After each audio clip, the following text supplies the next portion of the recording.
కాంచన ఒకసారి రా. ఆ దేవుడు మన తలరాతలు రాస్తాడు.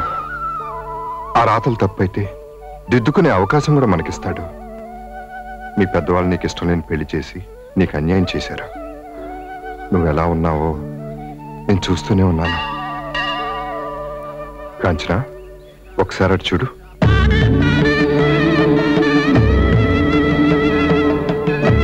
తల్లిదండ్రులు బిడ్డను భర్త చేతిలో పెడుతూ ఇక నుంచి తల్లైనా తండ్రైనా స్నేహితుడువైనా నువ్వే. అమ్మాయికి ఏ కష్టం తెలియకుండా పెంచావు. అమ్మాయిని సుఖ సంతోషాలతో చూసుకోవాల్సిన బాధ్యత నీదేనని అప్పచెప్తారు.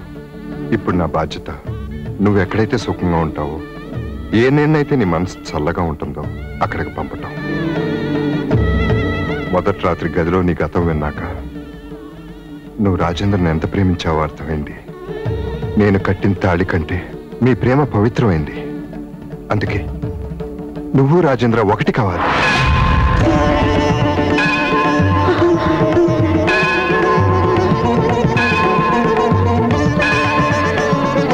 చూసావా కాంచన, నా నిర్ణయాన్ని దేవుడు కూడా ఎలా ఆశీర్వదిస్తున్నాడు.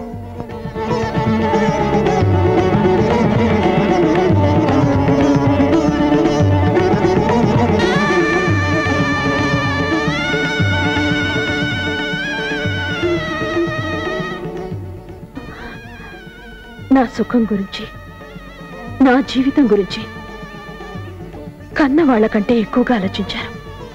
రాత రాసిన దేవుడి ముందే రాతలు మార్చాలనుకున్నారు. ఆ దేవుడు కనిపించడు, మీరు కనిపిస్తున్నారు.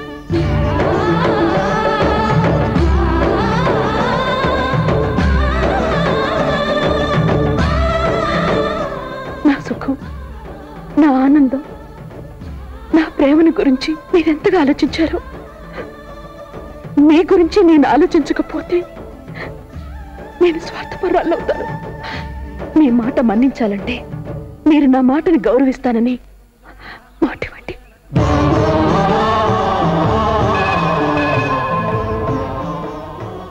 నేను రాజేంద్ర ఒకటవ్వాలంటే మీరు మధు ఒకటి కావాలి.